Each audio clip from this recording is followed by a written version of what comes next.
Welcome to the Jared Williams Show. My name is Jared. This is Joel. Today we're going to be talking about the 5 skills you need to make $1 million. Holy moly. Bam! But first, what's up, Joel? Nothing, man. What are we doing today?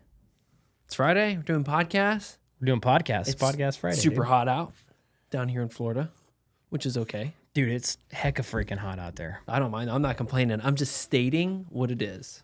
Okay. You were telling me something before this podcast, and I told you to crap. I said, hey, dude, Oh, dude. you gotta be quiet because it was a good story. Dude, I can't remember what I was saying. I honestly All can't right, remember. if you think of it, you can say it. Okay, dude. Dang, that's Cool. crazy that I forgot that. Dude, so how long has it been since I sold my business? It's only been like a month. Yeah, we're in like the middle of August almost in the middle of August. Yeah. It's only, And then when did you sell? I don't remember, dude. I think it was the 7th. Time. So right now, time is really weird to me. Yeah. It's like very strange time. Timey-wimey right now is super strange. You are getting a taste of what it's like to be me.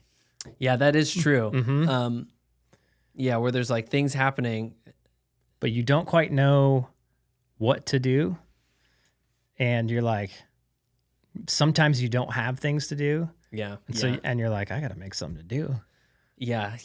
That, yep, that Yeah. is true. Sometimes there's just stretches where it's like, well, everything's just where it's at. And we were talking about this, where it's like, it's easy, I think, in those moments to then like imagine problems that you're not going to have, but you're trying to just figure out, you're trying to be productive. So you're like, well, Yep. what if maybe we should try to like fix this problem we don't have yet. You're Yeah. like, well, we don't even know if that's going to be a problem. Yeah. So there's for all the peeps listening who own a home service business who aren't out of the truck, there's a super weird thing. This is the feeling you're having now is that same feeling when you get like 3 guys out in the field and and they're doing their thing and you've got a CSR in the office that can answer Right. the phones and dispatch the calls Mm-hmm. and you're not really needed all the time. Mm-hmm. You're like, it starts to feel wrong. Yeah. And it's a feeling that you have to get used to. Yeah. And I think that it doesn't bother me so much just only because I've watched you and listened and talked to you about this thing. So it's like, I'll see this big blank space on my calendar and I'm like, okay, well, I don't really have anything to put in that. And I'm like, well, all these things are where they're supposed to be, like run through my list. I'm like, okay, where are the things? Is everything, okay, everything's kind of where it's supposed to be. I'm like, all right, well, guess we'll just maybe go clean up around the house. Maybe click around on the computers, check the emails again. Oh, no new emails. Okay. Yep. Maybe wait, call Jared, see what he's doing, see if he knows anything. Jared, do you need anything done? Yeah. Yeah, I need you to come mow my yard. What? Yeah, sorry, just, in the job description now. Yeah. I actually don't mow my own yard.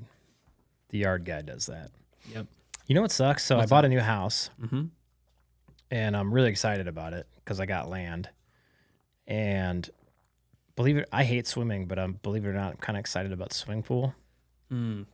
Isn't that silly? So are you excited because you're going to be able to go into it? Or are you excited to... I'm not really sure what is exciting about it. Anyway, swimming pool aside, what sucks is that my yard is like probably 3 times the size.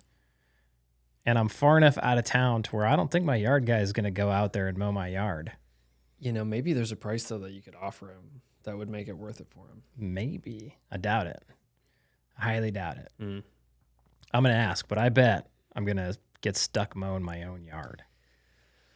Yeah, let's see. Well, when I come out there to inevitably shoot or swim in your pool, then just if you have a riding lawnmower, Isaac will be happy to mow your lawn for you. Dude, I don't trust your kid on a riding lawnmower. No way. He'll be good. Like Isaac is a responsible kid. Once he like knows how to operate the thing, like he'll do a good job.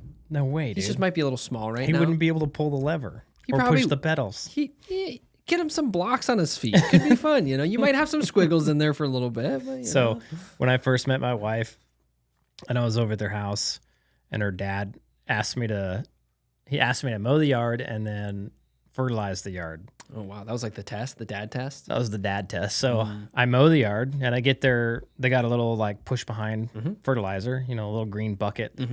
The thing spins. Yeah. and it didn't broadcast. It was just a Good word. It was a straight row. Okay. Wait. Is it intentionally didn't broadcast? Yes. Okay. Intentionally not a broadcaster. So you had to be very intentional, because if you left any gaps, then there'd be like a gap where you didn't fertilize. Yeah, you'd have like lush green grass and then like crappy grass. Yeah. So I grabbed the fertilizer thing, and I'm like, I'm tired of being there. I don't want to mow. It ain't worth it. You're like, this is. I don't want to fertilize. And so I go fertilize, and I just fertilize real fast. Just like run up and down the yard a few times. Yeah. I come back a few days later, and I see when my wife tells the story, it's funny because she goes, my dad, she was in a room, and they had like a big window where you could look out and see the entire yard from like up high from the second story. You could look out. Oh, sure. You could just look at it and see the whole yard. And he goes, Christille, is your boyfriend a retard? And she goes, why? And he's looking out the window. Yeah. And he goes, come over here. And she goes over to the window, and there's just this like big snake-like squiggly line through the yard from one side to the other a few times where I fertilize, and it's like super green and tall and luscious. Yeah. And yeah, it was funny. He gave me crap for that for years. Naturally. But one thing I learned is that he never asked me to fertilize his yard again. So there's something to it, you know? Yeah, I always make that joke around the house when I because I'm notorious in my house for drying like expensive clothes that my wife has. Because I'm just like, all right, go get laundry done. And I just swap the laundry. Dude, and then she's like, hold up. And she's like, hold up. What's up with this? Wait, hold up.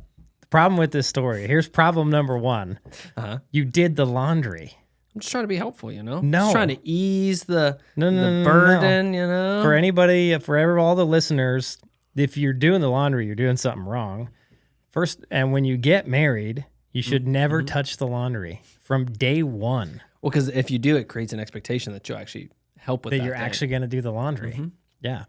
And real men don't do laundry. I'm just putting that out there. I think it's debatable. I think real men like hard. I think real men like to say things that they don't do the laundry. Yeah, real men work hard and bring home the bacon. And then sometimes they work a little bit harder and do the laundry.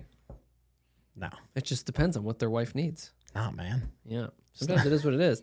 But my point is I've shrunk enough garments that I'll say that all the time. Like, you know what? I'm just not fit for this. Like, I'm just going to fire myself. So you can do one of two things. You can be a man and not do the laundry, or be a man and quit from doing the laundry or after making a bunch you can of just mistakes. shrink all your wife's clothes. So she's like, you can't do the laundry. Yeah, but then she goes out and buys all the new clothes, and then you're like, well, I spent a bunch of money, and then shrink them again, dude. Shrink them. Just principle. Yeah. What? I don't know what I'm doing. Principle. I just see clothes. I put them in the other thing. Heck yeah. I don't know. Yep. There's three things men shouldn't do: is laundry, cooking, and really just any sort of cleaning inside the house. Yep. That's it. Yeah, I don't think that would work at my house. I'm just saying. Have you ever tried it? I have not tried it. Here's what I think. Yeah. I think you would instantly gain respect. Your wife would look at you if I was just a like whole new light. I'm gonna, you know, maybe I'll take you up on this. Maybe I'll give it a go and just see it. Because worst case scenario, I can always be like, Jared told me to try this. I can just blame it on you. Oh yeah, that's one thing that doesn't bother me at all. You can blame whatever you want on me. Yeah, yeah, yeah. Okay, give her a whirl. Yeah, maybe I'll give it a whirl. Like, sorry, I refuse to do these things. What am I supposed to do? Just sit there? Yeah. And like survey my kingdom? Yeah. And just be like, things are well. Build something cool. Like go play with your tools. Like get power tools out and like build some crap. You ever see that reel where there's like the guy up on the roof and he's got a drill, he's got a hammer, and he's sitting up there drinking beer, and every couple of minutes, vroom, vroom, vroom, vroom, gang, gang, gang, gang. And then he's just sitting there drinking. Yep. Yeah, that cracks me up. My wife's got a joke with anytime we're like, somebody needs to come over, she'll be like, okay, let's clean the house, and I'll find like something to fix. I'll start like tightening the hinges on the kitchen cabinet doors and yeah, just kind of like really like low hanging fruit. Yeah. Like, oh, everything's. I gotta go to Home Depot to get some WD-40 for the thing. Yeah, so she'll snap a picture and send it to her friends and be like, I told Jared we got people coming over and I need his help cleaning, and this is what I get. Yeah, it's funny. That's funny. Yeah. Huh. You know, you gotta Got principles, man. honestly, if I did that, my wife would probably appreciate it. She's like, "Oh, you're finally starting to fix stuff." I'd be like, "Yes, that's exactly what's happening. Fixing things. I should try that one. That one actually could work out good." Next time, just call me and be like, "Hey, Jared's coming over to help me fix some stuff." She'd be like, "Finally, it's about time." And I'll bring my van over. Yep. We'll like fill the fridge with some good food. Yep. And we'll just hang out in the van. Yeah. I'll be outside fixing stuff. Yeah, I'm looking at the lawn and junk again. I would hate for our friends to come over and see this, you know? Yeah. Okay, let's get into it. So when you get into business, I always say this, and I've said it a lot, but I'll say it again. When you start a business, usually you think, this is going to be so easy and everything's going to go perfect. And I'm just going to all I got to do is these few things and make tons of money. I mean, why not? What you start to figure out is that your business is a reflection of you, the owner. Well, you mean that like the business is going to shrink like I shrink my wife's clothes? Yeah, probably. So if you have there's character flaws, there's skills that you haven't learned. And if you ever want to make $1 million a year, then there's a few skills that you're going to have to learn. So we've got 5 of them that from my own experience, in order for me to go from being, just starting my business to making $1 million a year, I had to develop these 5 skills in order to get there. So hopefully this helps people who have, hopefully it helps everybody, right? Whether you just started a business, whether you're thinking about starting a business, whether you have a business already and you're like, why does this suck so bad? It might be because you don't have one of these few skills. So yeah, let's get into it. I'm ready. You sure? Dude, 100%. Dude, these are going to be good. I hope so. I'm super excited. I mean, you wrote those with your own hand. I did, man. I didn't even type it out. No, you didn't type them. Hold on. This is for the guy that complained about the sipping. Go ahead. We have sip in stereo. And comment down below whose sip was louder. Oh gosh. Whoever gets the most louder sips comments wins. Between us? Yeah. Like one of us wins. Yeah. Okay, cool. You willing to like put $30 on it? $50. No, wait. $50 on it. No, wait. $100 then. No. You can't just raise the price. It's not gonna make it more like a thing I want to bet. It's more attractive that way. No. What if you got more? What if yours was way louder and you got more sips? Your microphone is louder. I mean, that'd be funny if I like made it louder. Yeah, sure. But give me a second before we do this. Whoever gets the most, your sip was louder is $50. I'm holding you to it. You don't even get a choice. Yeah. Okay. You see what you guys have to deal with here? Just Dude, get shackled. You Golden can't, handcuffs. You can't not have fun in life and be just Are you saying Debbie that, Downer and not take gambling risks that are arbitrary? Yeah, that's what makes life fun. Gambling? Yeah, arbitrary gambling risk. You didn't know that? Yeah. Arbitrary gambling makes life fun. That's like the meaning of life. Makes it worth living. Arbitrary gambling. Yeah, dude. Okay. Skill number 1. Okay. The first skill you're going to have to develop is you're going to have to stop caring about what other people think about you. And that you might think that you don't care right now, but you're going to start caring really quick, because when you start a business or when you're in business, people come, like, you cannot make everybody happy. Sure. Yeah, sure. Ever. It's impossible. You can try your damnedest to make everybody happy, and the more you try, the more you fail. And at some point in time, you're going to have to stop caring about what other people think. And it can be tough. So I remember when, like, a couple times, like the first time I had to raise my prices. And I remember going to some of my friends and being like, man, I learned this new way of pricing. I'm going to raise my prices to this. And they were like, that's not good. I remember my own father, sorry, Dad. Oh, whoa. When I was talking to him about raising my prices and how this was going to work, he didn't like it. And had I cared about what my dad thought, about what I was going to do, I never would have done it. And I never would have had the success that I have now. So you have to understand that people don't understand what you're doing. Yeah, sure. Typically when you're going to start a business, you're a lone wolf. Yeah. You're on your own. And you got to learn to be okay with that and to really own your ideas and go for them, no matter what other people say. Unless they're more successful than you and they tell you you're being an idiot, sure, then ignore them. The other thing is like when you're in business and you're out there trying to provide a good service to the customer at a price where you can make money, pay your employees well, and really run a good business. And then you get a 1-star review. Yeah. It gets to you the first time or the first few times. And eventually you have to learn how to say, whatever. Who cares what that stupid person thought? Yeah. Now when I see a 1-star review, I think the person's an idiot. It used to be I would start to second guess myself and think I was doing something wrong. Sure. So especially if you're in the home service industry, you have to charge a lot or you're not going to make it. Right. Doesn't matter if you're mowing yards, putting up fences, plumber, electrician, pressure washing, whatever, doesn't matter. You need to charge a lot. Yep. And some people aren't going to like it and they're going to get on Google and they're going to complain that you're just, ripping people off, stole from my elderly grandma. Sure. And if you have the attitude of, oh no, am I doing something wrong? Like maybe I should do something different or lower my prices. Yeah, sure. It's gonna make you do things that you shouldn't do. Right. That don't make business sense.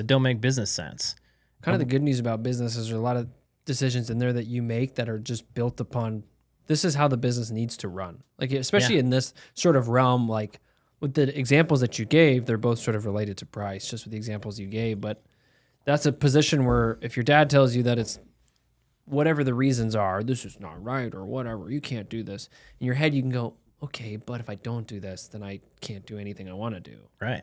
And so you're like, if you understand that, then you have a lot more reason to think that what you're doing actually makes sense. Yeah, you really have to learn how to own what you're doing. Yeah, sure. So if you go look up my old business on Google, if you go just type in Prospector Plumbing and Heating, there's a Reddit thread. You've probably seen it. Maybe back in the day. So some dude, we went to his house. He had some sewer lines that were all messed up, and my technician gave him a quote to fix it. Yes. He agreed to it, signed his estimate. My technician did the work wonderfully, like he always does. Went above and beyond. In Alaska, if it's exposed, we heat trace it, we spray foam it. It's a costly thing. Yeah, sure. But there's a lot of people that don't do it right. They'll use the wrong style heat trace. Yeah, sure. They'll use cheapo Home Depot heat trace. They'll try to insulate it a cheapo way. Yep. And we don't do that at my company. Yeah. We would put things in properly. And so he then, pays his bill. Right. And then a couple days later he called a bunch of contractors to get him up there, but nobody could go up there. We were the only ones with time on our schedule. And what it really was, we were the only ones with enough technicians to actually handle the workload that we get. Yeah, sure. So a couple days later, one of the guys had a little bit of time, and so we asked him to just come up and check out our work. And it was one of our competitors. Yeah. And he said, so if I would have had you do this, how much would it have cost? And the competitor, after seeing how much we charged him, gave him a lower price. Yeah, sure. And so he was pissed. Right. So he called the office and talked to my GM, and my GM was like, look, we gave you a price up front. If you didn't like it, you shouldn't have signed the estimate. Right. You should have called somebody else to get 3 estimates if you were really concerned about the price. The price is what the price is. Unfortunately, we have to make money at this business. And unfortunately, a lot of the guys around town don't seem to care about that. And so they put in substandard work and try to cheat their way to making money. Sure. And we're not about that here at our company. And I think he told him, this was like one of the first complaints I ever heard him handle. And he told him, look, if you went out for a fancy steak and you saw the menu and there's steak on the menu and you saw the price and then the steak came out and you ate it and it was delicious. And then you paid your bill and then you went back 2 days later and you thought, you know, that steak was overpriced. Yeah. Maybe after seeing the price of a steak at a different steakhouse. And so you go back to the steakhouse and you demand your money back. That's what you're doing to me right now. Yeah. And it was pretty funny. But anyway, the guy got super pissed and made a post on Reddit. Poor experience with Prospector Plumbing. Yeah. And that post gained some traction, right? Because we've had other people that didn't like our prices. Sure, of course. And there's a nice, good long thread. You guys can go read it if you want. If you just go to Google and search Prospector Plumbing and Heating, you'll see it. Yeah. And you can let that stuff bug you. Yeah, it's sure. going to happen. Yeah. There's also been Facebook, like in Facebook groups. People get into like the local Facebook groups and they'll be like, don't hire this company. They're going to rape you on price. Yep. They took advantage of my elderly grandma. People love that one for some reason. Yep. They stole from her basically. And the reality is that you didn't steal. You're just running a good business. Yeah, and some people don't understand that. Well, yeah. And it's like the way that you do it is you say, hey, this is what it's just like you said. It's like, this is what do you want this work done? Yeah. And then that person can be like, no, I'm good. And you're like, all right. Yep. And so you need to know what you're doing so that you know you're not stealing from people. Sure, of course. You need to be confident in the way that you're pricing your services, in the way that you're offering your services, in everything you do. You need to know the back end of it to an extent to where you know you're not ripping them off, but you also know that you're not getting ripped off. Right. Because mostly what happens is people underprice, and yeah, the customer is happy because they got a cheaper price, but you as the business owner are getting ripped off. Right. And then that trickles down. Sure. Now you have to rip off your employees.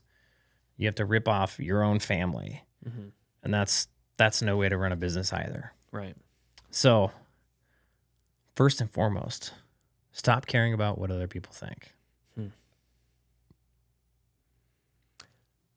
Do you think that now, are there any areas that you experience now where you still struggle with that idea? No, not at all. Like it's completely removed from me. Yeah. Like we get a 1-star review. Number one, I don't even care. I don't even look at them anymore. Right. Well, especially now that I sold, but Sure. even before I sold the business, we'd get a 1-star review and I wouldn't even know. Right. It didn't matter. Right. I literally just looked at what is our average rating and where are we trending. That's all that matters. Yeah. That's it. Is it high enough? Yes. Are we trending to stay the same or get better? Yes. Okay. So we don't have a customer service problem. Did somebody leave a 1-star review? Who cares? Right. Yeah, especially if it's about something like price. Or If it's something along about there. price, we don't care. Yeah. Hands down. Yeah. Don't care. You at can't all. fix that.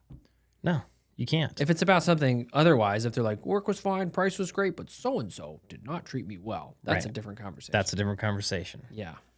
That's why you do happy calls. Yeah, You find those things out quick and you get them fixed. Yep. Hmm. Price, sorry. Yeah, and even when you're growing your business, like there was such a interesting sentiment just around even our friend group, especially when you started, whether just posting on social media or doing all these things, because what you were doing was so abnormal to the normal what Jared does. Yep. And, or even like you reading books. Like I remember a lot of our friends would give you a hard time about reading books. Like, oh, Jared even knows how to read. This is so strange. I didn't even realize this. Yeah. And then you were just like, yeah, yep. Yeah. Just trying to do stuff, you know. There was a quote from I think it was Alex Hormozy. He was like, everybody's gonna think you're an idiot until you make it. Yeah, exactly. And that's totally what happened. Yeah. They're like, what are you doing? Like you just bought 4 vans Yeah. and you have debt on 4 vehicles. Yeah, like you're an idiot. You're an idiot. You're dumb. You just hired 3 guys in like 2 weeks. You're an idiot. What do you're an idiot constantly. Aren't you worried about? No, I'm not. Don't worry. Yeah. And if you let that stuff get to you, It's hard. Yeah, you'll probably find that you'll be really slow to make decisions because you'll have to check with arbitrary people. Like all those people aren't in your business participating with you. Like they're just around you with opinions. Yeah, your friends, your mom, your dad, your uncle, everybody in your circle who doesn't own a successful business has no idea what they're doing. Yeah, sure. And they're going to look at what you're doing. They're going to think you're crazy and making bad decisions. And if you go to them for advice, they're going to give you bad advice. Yeah, sure. So don't listen to them. Don't even go to them. Don't even tell them what you're doing. Yeah, sometimes it's hard to explain. Like just It's depending upon impossible. Even my parents would ask me what I do like with Wealthy Plumber. And it's just because the business model is so foreign to them. Yeah. That it's like, I just like work with Jared. We just help plumbers. Yeah. You know? Yep. I just try to keep it as simple. I don't really go into it because it's just like, even like my kids are like, my kids' friends, like, what do you even do? Is like, nah, I just work with Jared. Oh, yeah. okay. And I'm like, yeah. And they're probably like, what are you doing with your life? Yeah. Even they probably think you're an idiot. Yeah. That's funny. Cause that's even like the sentiment. And I'm just like, yep. I just work for Jared. Doop, doop, doop, you know, like, well, we'll prove them wrong. Yeah. I'm not too worried about it. Yeah. So I would let all that stuff motivate me. Like, okay, these guys think I'm an idiot. I'm going to go prove them wrong. Yeah. And that'll get you a long ways. That motivation right there, that'll push you a long, long ways. Yeah. Probably different for different people, but for me, it pushed me to that motivation right there to prove people wrong pushed me to $5 million a year. Yeah. It pushed me to making $1 million. Yeah. Just having that attitude of screw you, I'm going to prove you wrong. Yeah. And then eventually, this has sort of been my experience at least, is that you get to the point where it doesn't even matter. And that's kind of the cool part about when you stop worrying about what other people think, you eventually get you get far enough away from those people's opinions that it doesn't even occur to you that they're even thinking anything. Nope. Even though the whole time they're still like thinking critically about you. And then you're like, oh, I didn't even know they were saying that. I don't really care though. Like I'm so far, like my brain is thinking about other things that is literally no weight at all. Yep. Like I don't really care what they think. Like it's not something I have to manufacture. It's just, you just exist. You're like, oh, that's cool that they think that. They're free to think whatever they want. Whatever. Yeah. Don't care. Yeah. Don't care. Yeah. My bank, I had a bank lady. I was trying to get my vehicles refinanced, which had I done would have made me a lot of money. And I didn't realize it until later down the road. Lesson learned. But I went to the bank. All my vehicles were financed through like 6 of them were through Mercedes. Some of them were through TD Auto. Some of them were through Ally Auto. Some were through another bank. Some of them were in my name. Some of them in the business name. Some of them in my wife's name. Just messy. Like just had to do what we had to do to get vehicles and grow the business. We had the call volume. We just needed to get the trucks on the road and get the people in the trucks. And the bank lady, it was when I decided to move, and I was in Montana plumbing my parents' house. So I left Alaska. I was in Montana for a couple weeks, and I was in the middle of refinancing vehicle loans. And she called me, and I sold my house. And she called me, and she goes, I saw you sold your house. And I said, yeah. She goes, well, where are you? I said, right now I'm in Montana. She's like, well, what are you doing? I was like, what do you mean? What am I doing? I'm like, what are you asking? And she's like, well, are you moving? And I said, I don't know, maybe. And she goes, well, if you're moving, I can't finance your vehicles for you. And I said, how come? She goes, well, your business is going to go under. You can't just leave it. People are going to steal your technicians.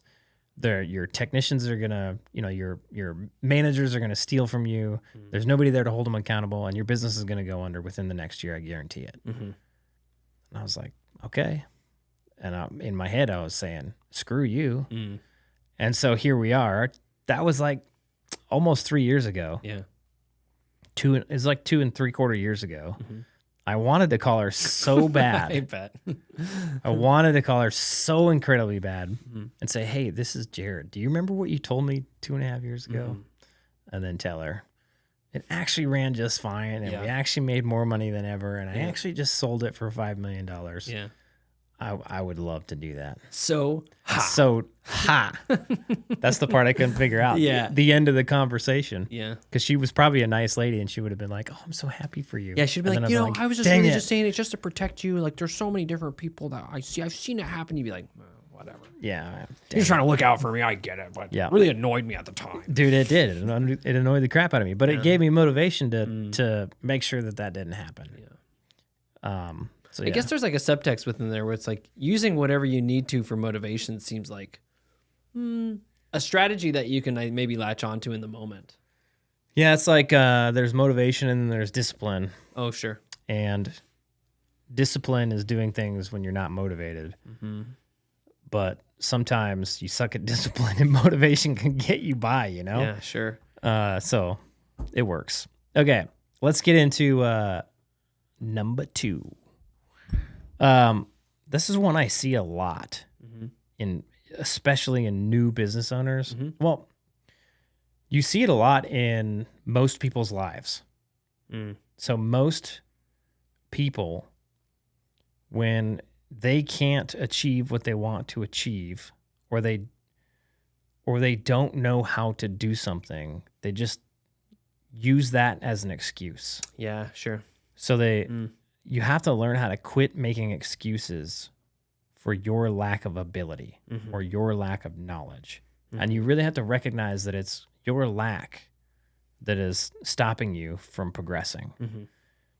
And that you can go learn what you're lacking. Yeah, sure. You can go find that information and then progress. It's a big one. We see it a lot in, I don't know how to read my P&L. Sure. You know how many times I've heard that? Probably. I don't know how to read my P&L. I don't know what it means. Go freaking learn it. Yep. It's free. Yeah, especially now, like whether it's Google or whether it's ChatGPT, there's lots of different things, or there's lots of resources, YouTube, to learn the things, and it just requires you making the time to do it. I think people I think there's a couple of things. Like, one is they don't understand that they can change, so they just sort of sit in this fixed. We could either say a fixed mindset or just a fixed position of like, well, I just am who I am, and I'm a product of just my parents, and I'm just who I am, and I'm given these talents and abilities, and this is all I got. So that's how God made me. So there's no way that I could progress beyond this. And I think that that's like the biggest load of crap ever. Oh yeah, and it's just like it's an excuse. It'll kill you. Yeah, it's an excuse to claim victimhood. Yeah, it's to say I'm a victim of my circumstances, and there's nothing I can do to make this better. Yes, and I'm trapped. Yep. And I think what gets you so much farther is to say, instead of having that, be like, I think anything is possible. And I might suck at this right now, but that doesn't mean I will suck at this forever. Yep. If I apply myself to gaining the skills around this thing that I'm keeping me from going where I want to go. Yep. So there's this guy that I used to watch actually my wife used to watch on YouTube. His name is Justin Rhodes. He has a, what do we call his farm? Little hobby farm? Not a hobby farm. What would you call it? Yeah. Well, the word is on the tip of my tongue.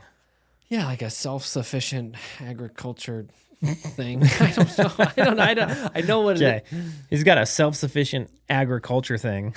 Yeah, perfect. Anyway, in one of his videos, he was like, he was working on his mindset, and he challenged himself to take the words "I can't" out of his vocabulary. Yeah. And replace them with "I don't know," like I don't want to. Yeah. And so I tried that one time. That's a powerful thing to do. Yeah, because you probably just recognize how many times you say, I can't do that. Yeah. I can't figure this out. I don't want to figure this out. Yeah. Because if I wanted to, I would. Yeah, 100%. Yeah. Like, we can all put ourselves in situations where if you had no other choice, you would figure out how to use a computer. Yeah. Like, if it was like your wife and kids die, or you figure out how to log into Zoom. Dude, you would probably figure out how to log into Zoom. Yeah. You'd do it like in 5 minutes. You'd be like, that wasn't that hard. Yeah. So it's like, there's no excuse to not do the thing. So 2 things with this. First, this is the thing that stopped me, like that catapulted Jared unsuccessful to Jared successful. There was one time in my life where I stopped making excuses and I put my foot forward, put my boots on, and got to work and tried to figure out what I didn't know. So I started in my business and I failed for two or three times. Started up my business, shut it down. Started up, shut it down. Started up, shut it down. And it wasn't until I said, you know what? Somebody out there has to know how this works. I don't know how to do this. That was step one. Step two was I got to go find somebody or something so I can learn how to do this. And the second I did that, that's when I started being successful. It was that change of I can't make this work to how do I make this work? Yeah, sure. That catapulted any success I've had in life. That's it. That one time. Yeah, it's amazing like how if we just shift how we think about things, how it completely changes everything. Totally. Like, I mean, like, so yeah. In my instance, rather than sitting there and saying, I don't know, this doesn't work and going and working for somebody else. Yeah. Or saying the typical, like, this is impossible. There's no way. Yeah. I went and found somebody that knew more than I did and got me a few steps ahead. And then I just kept doing that and doing that and doing that. Yeah. And that almost, and there's a couple other things too, but it unlocked your mind to this reality like, oh, there's like ways to do stuff. Yeah. And like, there's like proven. Yeah. There's patterns of how you construct certain things like businesses and business models. And if you just understand the pattern and the system, then you can replicate a result. And you're like, holy crap, this is just like normal. Okay, cool. Yeah. Then it just suddenly shows you that like, oh my gosh, so anything is possible because we're all dealing with like the same limitations and the same stuff. Yep. It's just how much do you understand the pattern to then go and tweak things when necessary. Yep. There was a second part to that, and I can't remember what it was. Yeah, I can't remember what it was either. I was trying real hard. Dude, the fact that me and you have made it as far as we have is proof to anybody that they can do it. That is true. I say that all the time. Okay. How to quit making excuses for your lack of knowledge. Yeah, and I think just in any like in every parts of our lives we should just quit making excuses. Like if your marriage sucks, like just take responsibility and go fix your marriage. Figure it out. Like if you're a crappy father, go take responsibility and figure it out. Like do the stuff to like correct your mistakes. If your business is taking over your life, go figure it out. Yeah, go figure it out. It's like there's nothing in these equations that say, no, there's just literally no way I can do that. Yeah. Because again, if you had to, you would. You would. But you don't have to wait until that moment where you desperately have to. You can like make these corrections right now. You don't have to wait till life or death. Yeah, exactly. Yeah, please don't. It's a lot better if you don't let it go that far. Yeah. Like you don't have to wait for divorce before you say, damn, I should probably like think about my marriage. Yeah. Like, dude, come on now. Like, yeah. Probably could. Hands down. Probably could have thought about that a long time ago. Okay, if that's you though, and you don't know how to run your business, go grab our playbook because it's free. www.wealthyplumber.com/playbook. Or if you're watching on YouTube, it's in the description down below. Click the link, enter your email. It's going to go to your junk mail, probably. Go look in your junk mail. If you don't get it, you can DM us playbook on Instagram, and we'll DM it to you as well.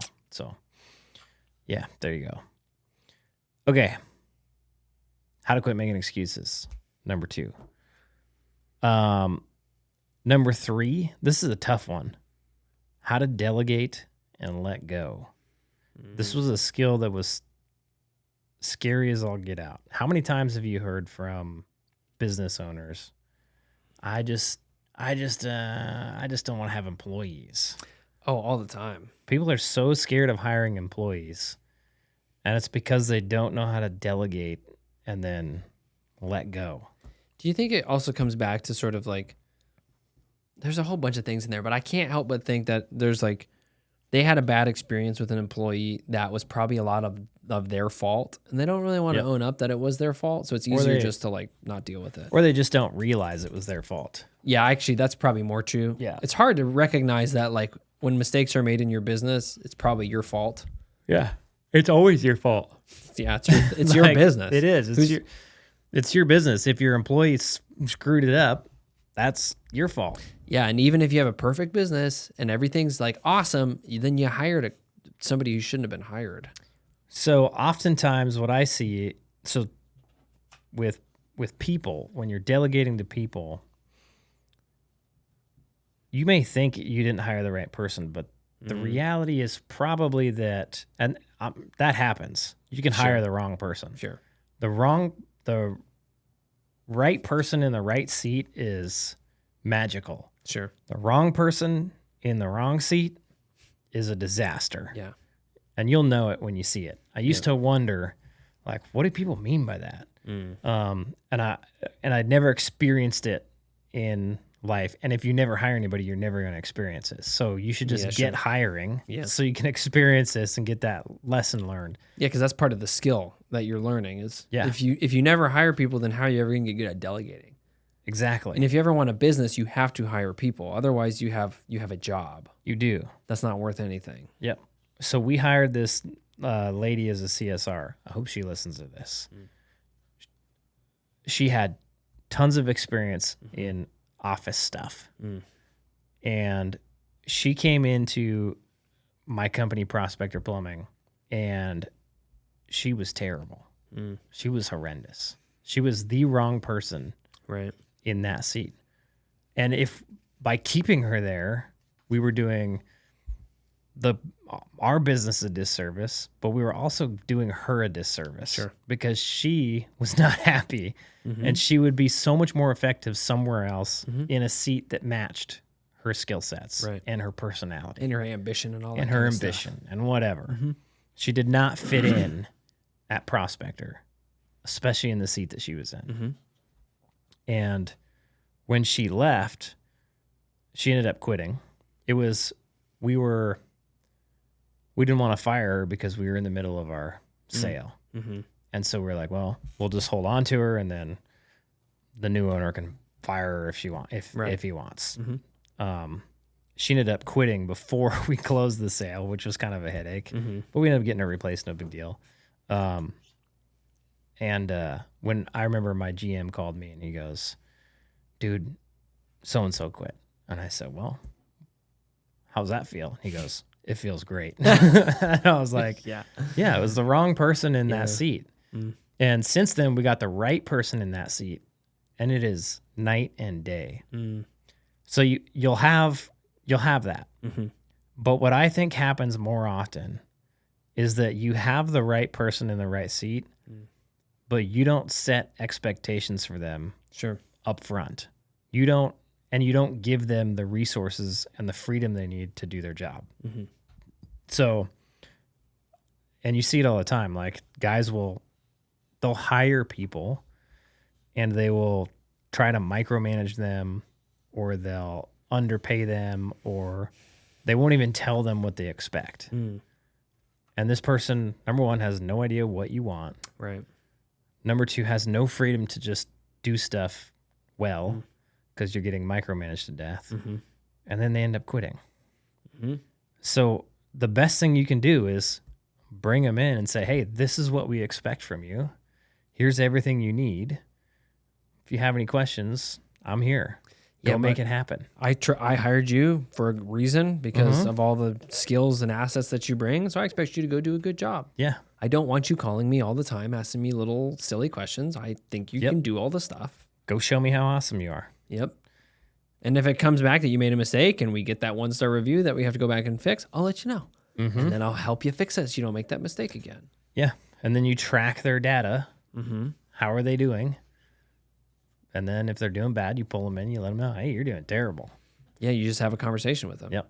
Doesn't have to be like emotionally charged or anything. Even though those things are hard because there's emotion involved, it can still just be like, hey, man, like I'm here. I'm your advocate. Yep. I want you to do as good as possible at this company, but you're just not hitting it. So what can I do to help you get there? Yep. There's thinking about delegating and letting go. There's two different types. Well, there's really three different types of workers out there that I've ran into. There's the ones you can hire and you say, hey, your job is this, and they run with it and they make it better and they do their job very well and they create the job. Yeah, sure. Of course. Right. They don't need a system to follow. Yeah. They don't need you to say, here's how we do this. They find the best way to do that and they make it happen. And they learn as they go. Right. And they improve. The longer they work there, the better they get. Yeah, because they're the type of person who's thinking about what they're doing. They're trying to optimize it. They understand the objective. They understand the bigger picture and why the parts and pieces that they are maybe developing that you've given them all feed into the main thing. Yep. those are the best kind of people. Yeah. Those are what I would call A players. Those are like your thinkers. Those are the best people. If you can surround yourself with all those people, Oh yeah. life would be so much easier. Oh yeah. But what I've learned is those people are far and few between. Okay. And they don't need thank yous. They don't need bonuses. They don't need anything to motivate them. They just naturally come to work and get better and better and better and produce more and more and more. Those are awesome people. Yeah. Then there's the people who come to work and they need you to lay out a system for them to work in. And if you give them the system, they do great. Yep. A lot of times, then there's the people who come in and they're just atrocious. They suck. Yeah. Or it's not the job for them. Right. They can never develop the skill set. They're not going to have the skill set. Yeah. No matter how well you lay it out for them. Yeah, probably because they're suffering with sort of like the first two things on our list, where they just have a bunch of barriers within their own head that are keeping them in a crappy place. Yep. And no matter what you can do, you can't really bring them out of that. Yep. And you probably tried. Yep. So like my first hire was your wife as a CSR. And you and your wife and a few other people, like I've tried to surround myself with those kind of people. And the only people that I know of are you, your wife, my GM Eddie was that way. And I would say my son Costin is that way. Yeah. Where you'll show up to work and you'll just do the thing. Yep. No questions asked. Yep.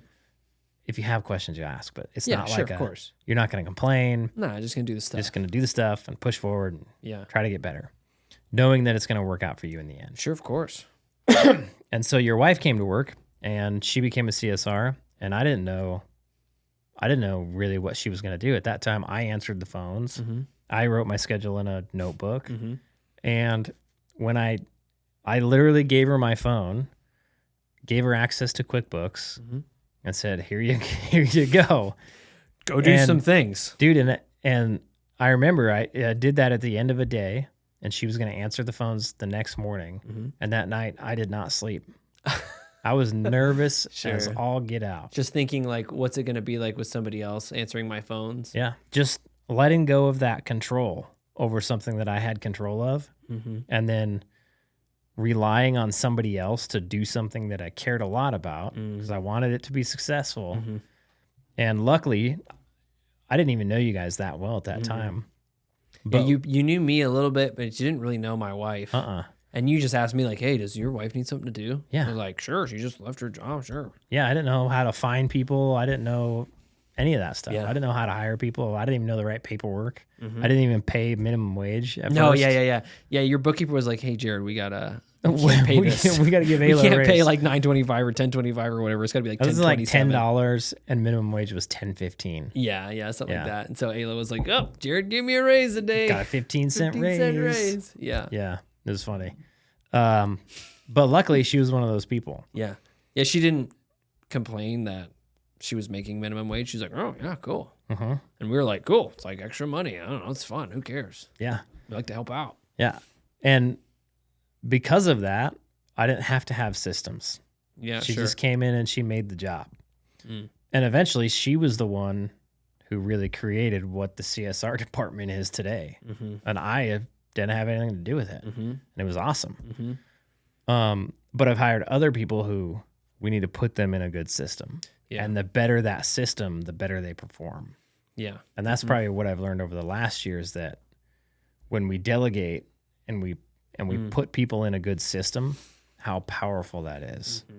And if we have them in a bad system, you can turn an A player or a B player into one of those C players that you don't even want in your company. Yeah. Huge lesson. Yeah, especially because typically A players are in it for really, I would say, the financial benefits to themselves, first and foremost. And They're in it to win it. yeah, they're in it to win it, which So typically means like, because they want to live a certain way and they come into your company. They want to go to work and do a good job. Yeah. And not have people hold them back. Yeah, and I think they want to, well, it depends on the A player. Like for me specifically, like why I've always enjoyed working for you and with you is because I know that we're aligned on a lot of things and we're going to go and we're going to do the thing. Yeah. And we're going to see it done. and it's going to be fun along the way, and we're going to achieve whatever we set out to achieve. Yeah, we're going to do it well. And we're going to do it well. And so it's like, it's never a question in my mind of like ultimate benefit, because it will happen because we're doing all the things that you do to get the benefit that whatever it is that you want. Yeah, how could it not happen? Yeah, exactly. So it's just like, and if it doesn't happen in this thing, then we'll iterate until we get it to happen. You know, it's just like a stubborn, we'll just get the thing eventually. And so I think like A players need to be able to be certain of that outcome to continue to participate. Mm-hmm. And then if you're bringing in A players into a system that's already set up, Mm-hmm. then they go, oh, dang, if I just do what I want to do, which is a good job, I get rewarded immensely, Mm-hmm. which then confirms to me that I'm an A player, but then I also get to just make money that I want. Mm-hmm. And so systems are really, really strong for the A and the B players. Mm-hmm. And so, like, to your point, like, I really like the idea around businesses are built upon really good systems so that when you bring in powerful people, then they can just take your system and like explode your expectations of it. Yeah, and when you bring in not so powerful people, they turn into powerful people. Yeah, because then they see that, oh, if I level up my game, Yeah. the reward is actually substantial. Yep. You turn mediocre into more excellent. Yeah, totally. I don't want to say they become totally excellent, but I mean, they have definitely a shot to become totally excellent if there was no system.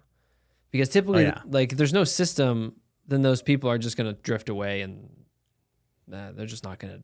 they're going to continue to show up to work and collect a paycheck. Yeah. That's it. Yep. They're not going to be driven to do anything.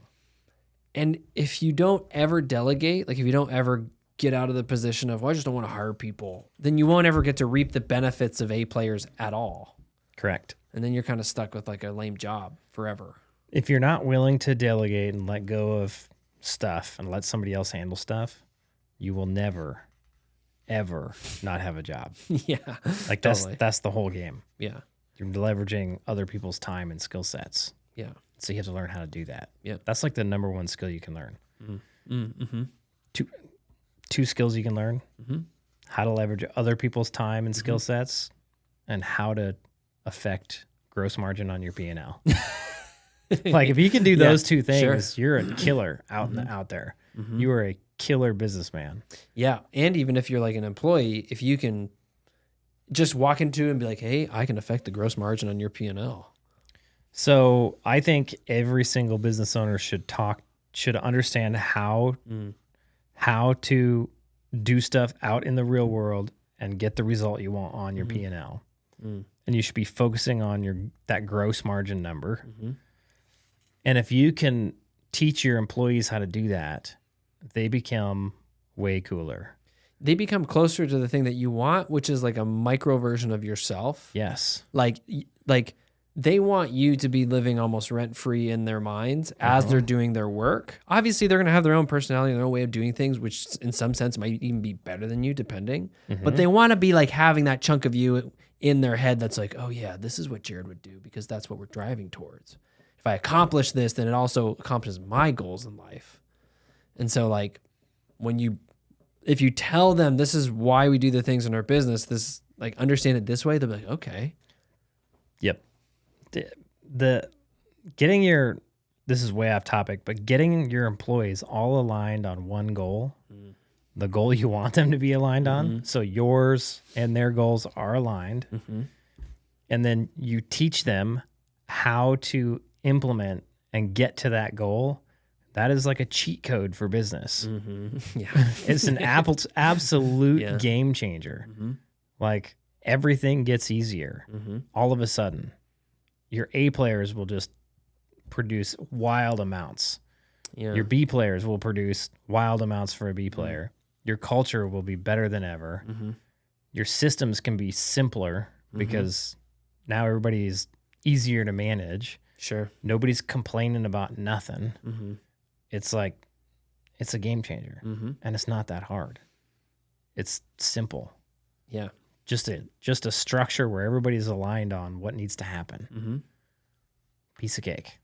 And the beauty of like being within like the home service area is it's a very simple. It's not like you're in like a tech space where there's tons of different it's hard sometimes in certain fields. Like if we just take like sales, for example, like if I'm just a salesman on the internet, there's so many skill sets that I can stack, but at the end of the day, none of them might matter depending upon the leads I get.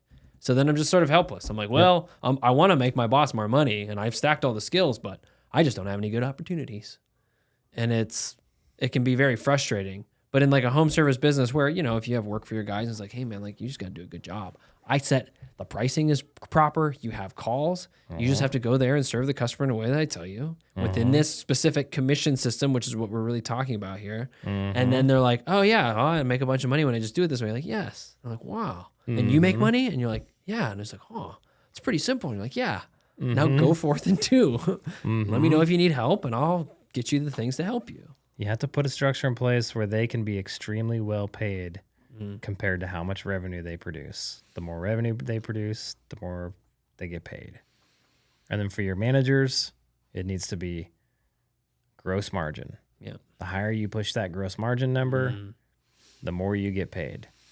And you have total control over all the cogs. So it's all you. You have 100. You have no limit on how high you can drive that gross margin. Yeah.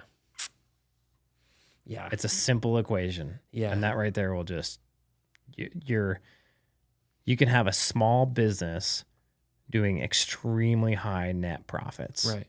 Just because you have good systems where people just see themselves excelling in the systems and accomplishing their economic goals and beyond. And they're like, oh, well, if I did this much revenue this week, what can I do next week? What does that look like for my life? And then they go out and do it and you're like, well done. Dude, we were just, before this, a few hours ago, we were punching the numbers for Dude Wash. And we were looking at it.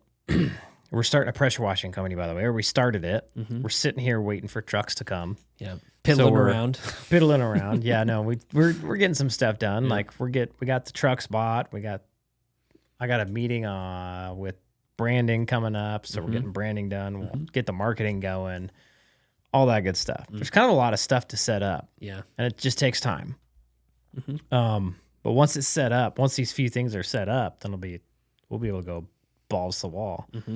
What does that saying mean? I don't know, but I never thought about that until now. Yeah, I don't know what it means because we say it when we're going to go like really like, we're going to go pursue this thing viciously, but like fast. Yeah. Somebody knows what that means. Put it in the comments. Maybe like if you accelerate really fast, you get like sucked to the wall behind you and your balls hit the wall and like that's something I can maybe think I of. don't know. Yeah. I don't remember where I was going with that. Well, we were looking at looking at numbers, dude. And this is, again, we're off topic, but whatever. If you guys don't like us going off topic, you better just turn it off right now. Yeah. We're looking at the numbers, man, and it's crazy. Like, and this is what I've been doing, what we started doing with my plumbing business probably 6 months ago, is we started just really starting to understand the numbers behind the business and how to affect the numbers on the P&L. And so we took my plumbing business from, I'll say good margins. We were probably hitting, I think we hit 22% for 2023 overall. But then we started making changes, and just in the first 6 months, we had those net margins just skyrocket. All from what we were just talking about here. Right. Just focusing on that gross margin number and saying, how do we get gross margin as high as possible? And what do we got to do that? And when we started learning how to do that, we went from 22% net margins. Now that was overall. If you went back and looked at like the first 6 months, we were really like 12 or 13%. Typically we make a lot of our margin the second half of the year. Well, 2024, the last month that I owned it, net margins were at 42%. Yeah, they were massive. I think we were at 30% overall for the first 6 months of the year. Yeah. Which is fantastic. In our slow time. Yeah. Which is fantastic. And if it's crazy. And we were just looking at this pressure washing company, and we were looking at was it 38% net margins? Like 39%, almost 40%. Yeah. Net, Yeah. bottom line. Yep. So literally like a $2.8 million business. So $2.8 million in top line revenue, doing $1 million in profit. Yeah. That's what's possible. Yeah. Right. So the calculator we were looking at tells you what's possible. And all we got to do is make that happen. And that, even in and of itself, didn't seem like there wasn't any like, well, this can happen if all these crazy circumstances align perfectly. It was like, no, this seems to be a pretty reasonable, like, hey, if you just do stuff and like you're somewhat competent in the performance of the work. That's with 5 trucks on the road. Yeah. 5. Yep. And there's definitely efficiencies I think we can make. And I think there's things that we can bring that will even increase that from there. So it's like, oh, dang. Like, man. For anybody who has a plumbing business or electrical business or HVAC business that is listening, if you could make $1 million profit with 5 trucks on the road, that'd be phenomenal. Yeah. What's your like, because I always try to push people towards like, when I'm talking to them about our program, like my goal for anybody I ever talk to is to get them to recognize that you could have a $3 million residential shop and hold down 30% net margins and keep $1 million. Because to me, that seems like a really cool idea because like how many trucks would that be for like a residential plumbing shop? It'd be about the same. Yeah, it's like 5 or 6 trucks. So it's like 5 or 6 trucks, a CSR, and then you as like the Probably general 5. manager. Depending on where you're at. Down here in Florida, probably be 5. But if you think about it, like we did, we were on track to do probably 5.8 with Prospector this year with 8 trucks on average. Yeah, wow. Last year we did 5 with 7 trucks on average. Yeah, gotcha. So you could do 3. Like up there, you could do 3 million with like 5 techs. Yeah. And like that business maybe less. With 5 techs? You could do it with 4. Sure. Yeah. So like 4 or 5, depending upon where you're at, like somewhere between, I don't know, 4 and 6 technicians. You could have 4 technicians, 1 CSR, and the owner as the general manager at that point, and the business would make $1 million, no problem. Yeah, and that's super rad because like the way that I always play that out in my head. Go ahead. And it wouldn't be like this big headache. No, it could just be this nice, smooth little operation just kicking out a lot of cash. Because businesses that hold down margins like that are not headaches. No. Because businesses that are headaches can't hit those margins because they're just all over the place. Nope. Yeah. So like when your business is tight, that's when you can kick out margins like that. Yeah. And that's like, I love that opportunity for anybody listening because it's like that's literally like you run it out for like 2 years and it's like, okay, year 1, you hit those margins, you run them the whole year. You're able to pay yourself what you would pay yourself as a GM, put $500,000 into your rainy day fund for the business, keep $500,000. And then the second year, you're paying yourself like something around 1.1, 1.2 million. That's including, because that's your profit and your salary. Like, who doesn't want that? And you're just running a local plumbing shop. And that's literally available for everybody. Yeah. Like, to me, that's like, because I think it's what stops people is number 1, they don't know. Number 2, they don't believe it's achievable. Nope. And then number 3, when they start, that first little bit is so freaking hard. Sure. It takes a ton. It's hard because you don't have these skills. Right. You don't have the mindset. Yeah. And you lack so much. You have to pay a lot of taxes for not having these skills. You have to pay a lot of dumb tax. Dumb tax. Ignorance tax. Yeah. But once you pay that ignorance tax over the first year even, dude, it's exponential from there. And that first little bit is so hard because you have to be the one out building your business, doing all the work, producing all the revenue, spending all the money on marketing. It's specifically hard because in order to produce enough money to pay the marketing expense, to be able to grow, you have to get really good out in the field. You got to get those average tickets up. You got to learn how to serve those customers. You have to be priced right. Otherwise, it's going to take you forever. Yeah, sure. If you're not priced right, it's like it's going to be this really long, slow thing that will never rock out. And we know to be priced right, you got to get over yourself. You got to get over have these things other that we people talked think about. you. You got to quit making excuses, all that good stuff. But on the other side, like if you could commit to that for just 1 year, after a year, like you throw a second truck in, and all of a sudden you're making money. Yep. and then you throw a third truck in, all of a sudden you're making pretty decent money. Mm-hmm. You get a fourth truck in, you get some systems and you're rocking and rolling. That thing is going to make you some good money. Mm-hmm. And you could just sit there and chill and stack some money away and grow and make even better money. Yep.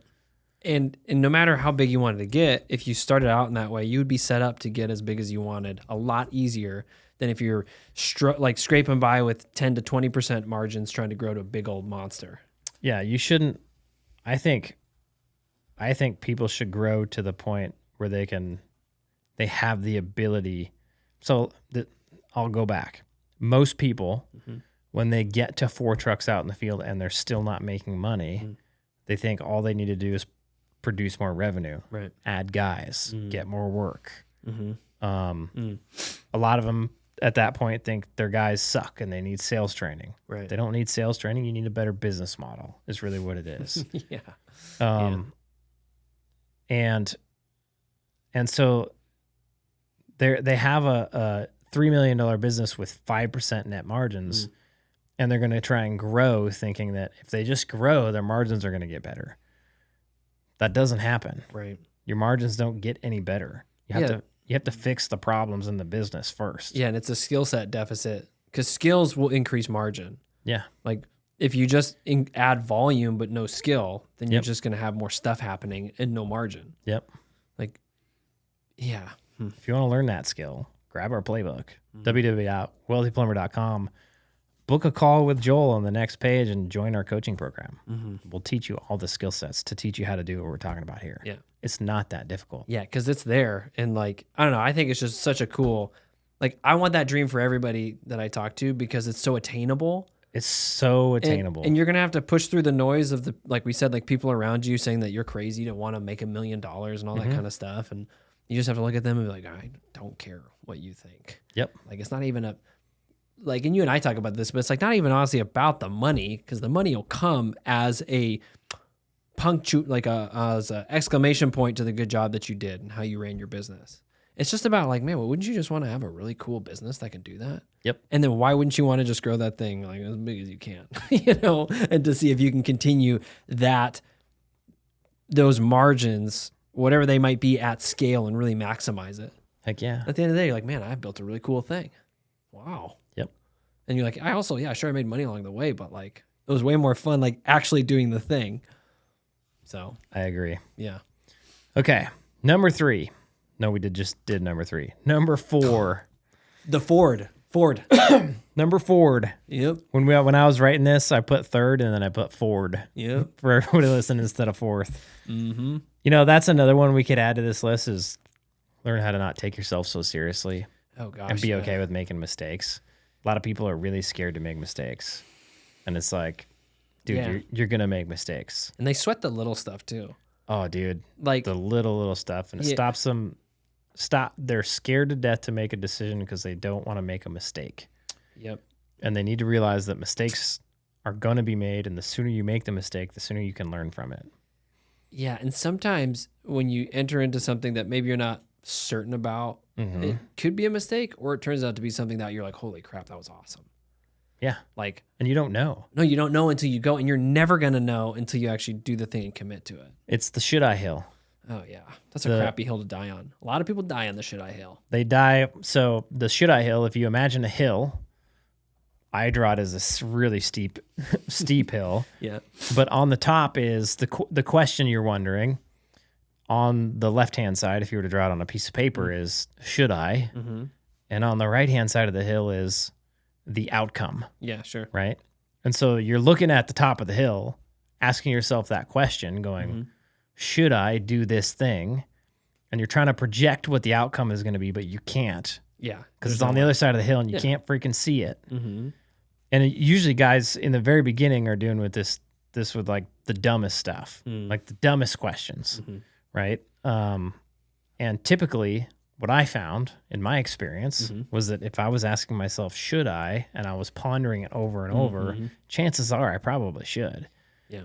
And so I developed a thing. If I saw myself being on the should I hill, I just jumped over the hill, made the decision. Right. Because the second you jump over the hill, you see the outcome. Yeah, sure. And then you realize that was a dumb decision or that was a good decision. And the thing is guys in the beginning of their business have not made very many decisions. Right. So guess what they really suck at? Making decisions. They really suck at making good decisions. And guess what they need to make better decisions? More decisions. Practice. Oh, yeah. They need the practice of looking at a situation and being able to determine if it's a good or a bad decision. Yeah. Yeah. And you don't really know that until you just get some reps. You got to get some reps in. And sometimes those reps, they'll cost you money because a They'll lot of cost you decisions that money. you're thinking about making They'll are cost money you decisions. time, but you'll learn the lesson. Yeah. Now, you have to couple that with, okay, I made this decision and this was the outcome I got, and it was a bad outcome, so that makes this decision I made not a good decision. I'm not going to do that again. A lot of people lack... Well, real quick, or it's either it was a bad decision or maybe I just sucked at the fulfillment of that decision. True. Like you might have made a decision and what you learned about yourself is like, wow, I made a decision, but that I did not follow through on that decision. And then I failed the thing that whatever I did. Yep. You have to be able to relate that the outcome you got with the thing you did. Like what caused the outcome and what are you going to do differently next time to get the outcome you want? Yeah. That's the skill you got to learn. It starts with making the decision, but then you have to be able to go back and look and say, that was dumb because of this reason. Yeah, you have to think about if I do it differently, I can do it this way. That's a lot of people. Me and you have a friend that can't do that. And so they continue to make the same dumb decision over and over and over and over and over. And they don't, there's a word for that. Insanity.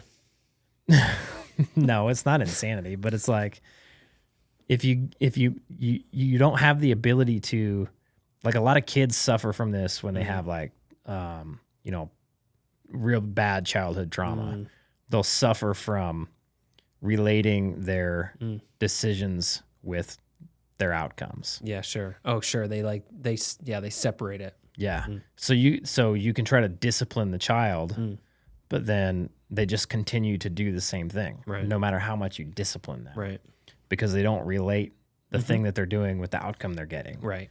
And that's why discipline works, because they do something, the outcome is I spank you, or you're grounded, or I take your toy away, or whatever weird parents do now. Yeah, you did input A and it resulted in this thing. And if you're consistent with that, then the kid will hopefully learn, oh, if I do this, then it's not a good outcome. Exactly. But if I do this, that is a good outcome. Yep. But then for some reason, we grow up and some adults lose that ability. Yeah.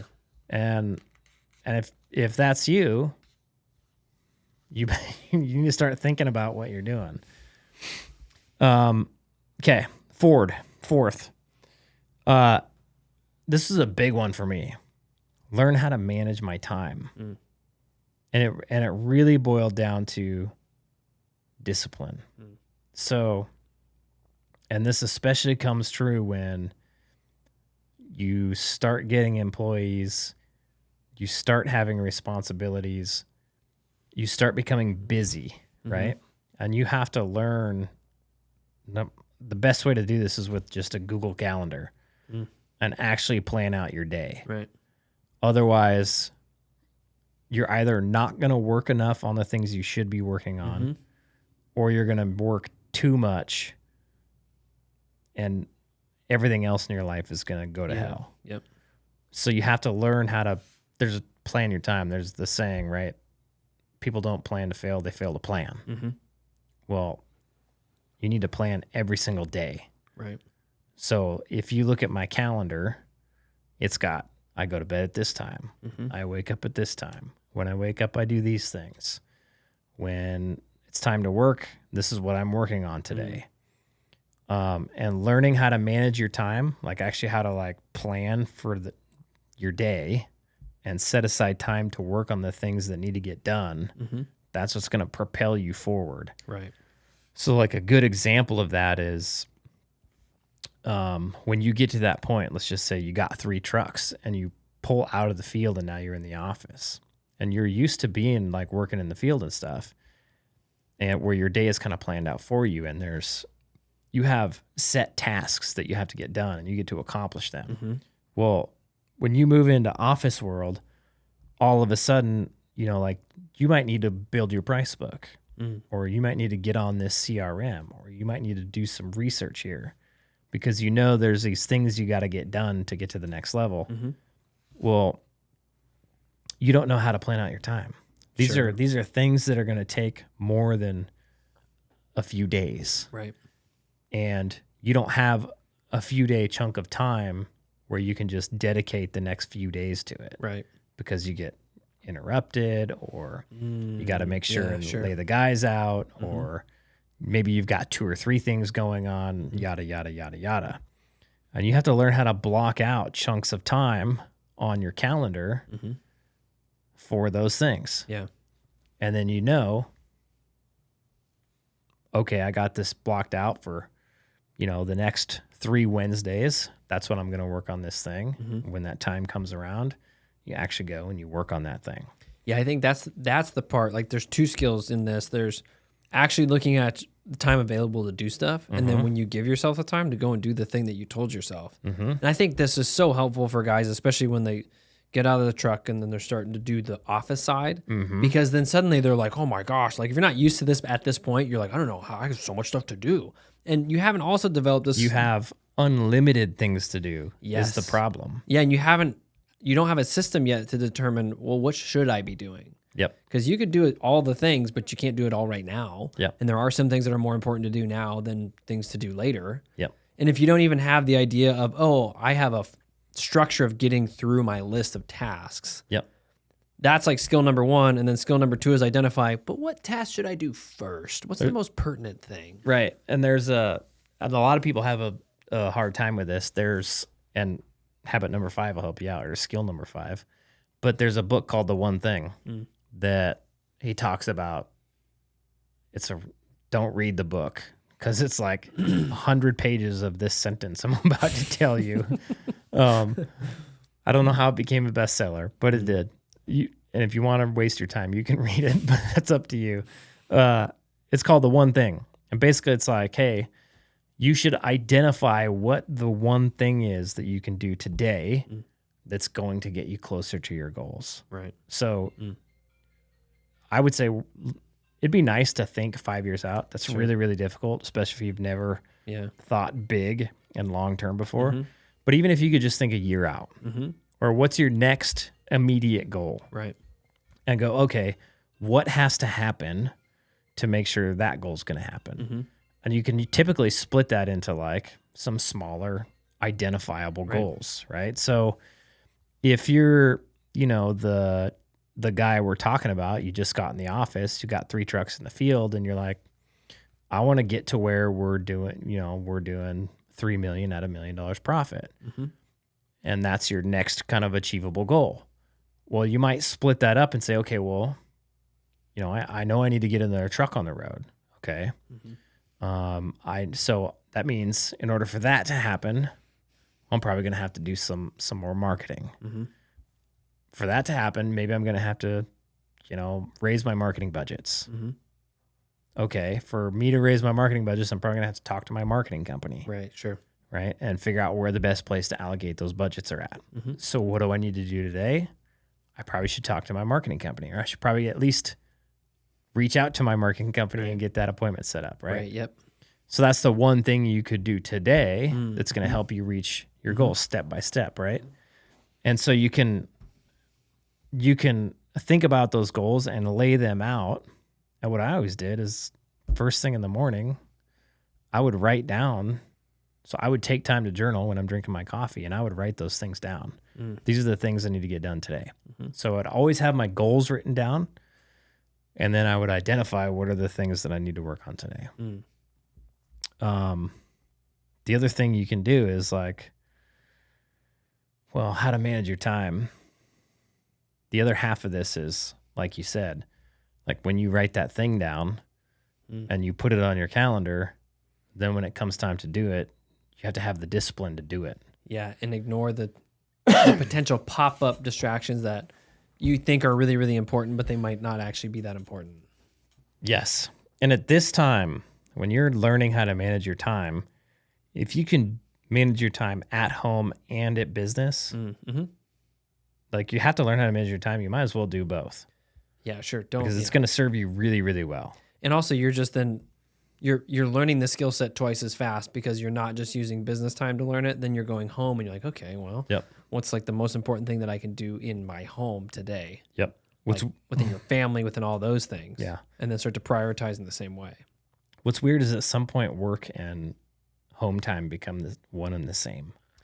Yeah. That's what's weird. And I think it's like the way that I sort of think about that is like, it's all work. It's just slightly different flavors of work. Yep. Like, you know, like loving my wife is work, loving my kids is work, like applying myself in the home effectively. Doing laundry. Like working. Work. Yeah, it is work. You know, actually it's pretty easy. I just put in podcast and do it. It's actually kind of nice, like a break, really. I can't do that. I know you can't. You got to watch it. But it's all work and it's all like you doing the thing. And so it's sort of weird to me that people would separate out like, well, my work identity is A and my home identity is B. And me, I'm like, so why are you separating you, who is one thing, into two different things? It seems to me that now you're building inconsistency in your life, when if you were just consistent between the two paradigms of your life, you would probably be better. You'll be better at both. Like I always tell guys I'd work with, I was like, hey man, like if you're shitty at work, you'll probably be shitty at home. Yep. So, and I would have to pitch it to him this way. I'd say, you know, if you practice good human habits at work, I bet you'd be a better human outside of work. Yeah. Because you're using 8 to 10 hours of your day to practice being mad at people, to being bitter at life. Yeah. What do you think's going to happen when you get home? You're just going to be okay? Like, no, it's not how it works. No. You're going to be mad and bitter. Yeah. And then you're going to be like, why am I mad and bitter? It's like, well, because my job sucks. It's like, maybe you just think that way about your job. Yeah. So it's like, why break it into two chunks? Why not just be a human and live your best in both arenas, because it's really just one arena. Yeah. Okay. 5th skill set. I think this is the most important one on this list, is you have to learn how to think about your business. Yeah. Which that's a tough skill set to learn, but you have to go from like, because you're going to be so used to go, and you have to learn how to stop and slow down for a minute and actually think about what you're doing and go research what you're doing. Yeah, sure. So like listen to these podcasts, think about how the things we say affect your business, think about how they relate and what you should be working on. Like we were talking, like figuring out what you should be working on. Easiest way to do that is just to stop and think for a minute. Sometimes you're going to work on the same thing for a long freaking time. Yep. And sometimes I would say it's probably better to turn off all the noise and just focus on that one thing. So you can listen to this podcast, you can listen to other podcasts, you can read business books, and you end up having all this noise in your head. Sure. And a lot of times what you need to do is turn all that noise off, go sit somewhere quiet and just think about your business. Right. What is the things that I need? Like, what are my goals, first of all? And then what are the things that need to happen for me to get to those goals? And then, so what do I need to do today? What do I need to start working on? What's my next move? That is such a powerful skill because if you don't do that, you'll be just all over the place. Yeah, you'll be working on this thing over here and that thing over there, and you'll have all these grand ideas, and the things that actually need to get done won't ever get done. Sure, yeah. Yeah, especially if you're like really accustomed to consuming content about business or about personal development, is that there's so many different people to listen to that all have similar ideas but different enough that you'll be like, dude, I just heard this guy say this thing about how I should sleep, so I'm trying that. Meanwhile, I just read this book about this thing, then I'm going to try that. And suddenly you're just like flirting with all these ideas and you're never actually taking the time to like pursue and master a thing. And then like, okay, cool, I got that down. Let's move on to the next thing. So my advice, this is what has worked out really well for me, is I always found somebody who was a little further ahead than I was, who had a podcast or a way to learn from them, and I would go learn that information. and I would only learn that. That's the only thing I would do. Yeah, sure. I would turn off everything else.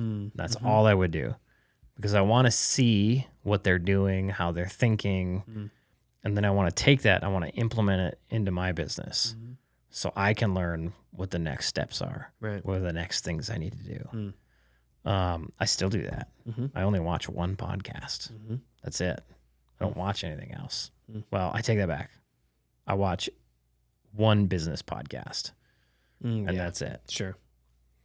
What's your business podcast? Can't tell you, it's top secret. Is it this one? No, I don't watch my own podcast. What? Come on. Do you ever sit down and watch our podcast? Never. Me neither. Although sometimes I'll like have it queued up to share to people, and sometimes start auto playing. And it's the funniest thing because I laugh at my own jokes. And it's hilarious. Even though your jokes aren't funny? And I laugh with myself laughing at the jokes. At how dumb your jokes are? That's one. No, my jokes are rad. Dude, everybody knows it. Everybody knows it. No. They're awesome. They're literally the worst. Remember when we were on that coaching call and I said that you dropped nuggets? Ayla was watching that call and she laughed. No, she's like, is this a poop reference? I'm like, yeah. And she was laughing at how dumb you were. No. She was supporting me. She was laughing at the joke. Yep. You know? Nope. Nugget dropper, Jared. Nugget dropper, Jared. So dumb. Okay. Basically the 5 skills. Let's go over them real quick. Recap for everybody. Number 1, stop caring about what other people think. Learn how to just push forward on what you know is the right thing. Number 2, quit making excuses for your lack of abilities, your lack of knowledge. Go figure it out. Like if you have a home service business, a plumbing business, HVAC business, electrical business, go get it on our course. Sure, yeah. Quit being dumb. 3rd, how to delegate and let go. You got to learn how to hire people, give them the information they need, teach them how to do their job, and say, it's yours now. I'm going to stop worrying about it. Until you do it bad, I'm going to stop worrying about it. 4th, you have to learn how to manage your time. So you got to start using a Google Calendar, as weird as that might sound. And then you have to have the discipline to live by your Google Calendar. Actually do the things. Discipline is doing things when you don't want to. Doing things when you're not motivated to. Motivation will get you a long ways, but discipline is what gets you all the way. Yeah, if you love going to the gym and it's like easy for you, I'd say that's not discipline. You just love going to the gym. Yep. It's different. Yep. Some of us hate going to the gym and we go. It's discipline. Dude, I hate going to the gym. Discipline. Actually, I've never gone to a gym. Yeah, actually, me neither. Believe like it a or real not. gym? Yeah. No, I haven't gone to one of those. Me neither. I don't plan to ever go to one of those. Nope. Never going. I'm good. I just did the thought of having to drive there. I just don't want to go and... Yeah. I don't want to go anywhere, let alone a gym. Yeah. Like, I hate it if I have to leave my house to do something. It's so inefficient. It irritates me. Okay.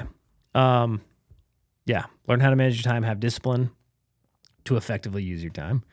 And then 5th, learn how to think about your business. Take the time and actually sit down and think. Make a habit out of this. If you could do that one thing, all these other things would fall in place. Yeah, sure. Because you would think about these things. And you would think about these things, and you would think about not just your business, you'd think about your life. You'd find yourself just thinking more. And I think a big thing that keeps people from that is just people just have a cell phone that constantly pulls their attention. Delete that crap off your phone. Yeah, just like delete social media off your phone. Yeah, it's not helpful. It's not helpful at all. It's distracting, and it's distracting. You don't have any time to just be in your own brain to just sit there and think. If your average daily time on your phone is more than 45 minutes, you got a problem. I think that's like 99.9% of people. That's everybody. Mine went up when I was selling my business because I was constantly making sure I didn't have new emails to respond to. It was going up to like 2 hours a day. Dude, that's insane. It's like, holy moly. You're just one of us now. Dude, most people are like 4 to 7 hours a day. You know what? We're going to look this up because that's a real problem. It is. It's really easy to do because everything that's on your phone is designed for you to just be phone addicted. Time. Look at us both on our phones. We're so cool. Average American screen phone time. 4 hours and 37 minutes on their phone each day. So Knock that down to 3 hours and 37 minutes and take that extra hour you just gained and use it to think about what you're doing. Mm-hmm. Your life will never be the same. Yeah. The craziest thing I've learned over the last couple of years is that you can think about what you want and you can go get it. Sure. Mm-hmm. And that's like the difference between people who just go to work every day and live their life and they're a victim of their circumstances, and people who think about what they want and they go get it. Mm-hmm. It's just a mindset. Yeah, it is. That's it. I mean, every action that we ever push out as humans is all a product of how we perceive the world inside our own heads. Yeah. Which is weird to think about. Yeah. And so you can literally dream up your ideal life, which I challenge everybody to do, but it's really hard. But I would definitely do it and figure out what that costs. Figure out what you need to do to get there and then start doing it. Right. And make it happen because it's totally possible. It's just, we live in America. Jeez, especially if you're like, I mean, it's totally possible no matter like what skill set you have, but especially if like you're in the trades. Oh yeah. Like, oh yeah, come on. Yeah. Especially if you own a business. Oh yeah, of course. That's That's, like a no-brainer. that's the whole reason to own a business right there. Exactly. And if the only reason why your business isn't doing the things that you want it to do, it's just a skill deficit. That's it. Yep. You just don't have the right skills yet. Yep. Okay. Okay, cool. Later, Holmes. See ya. Signing off. Signing off.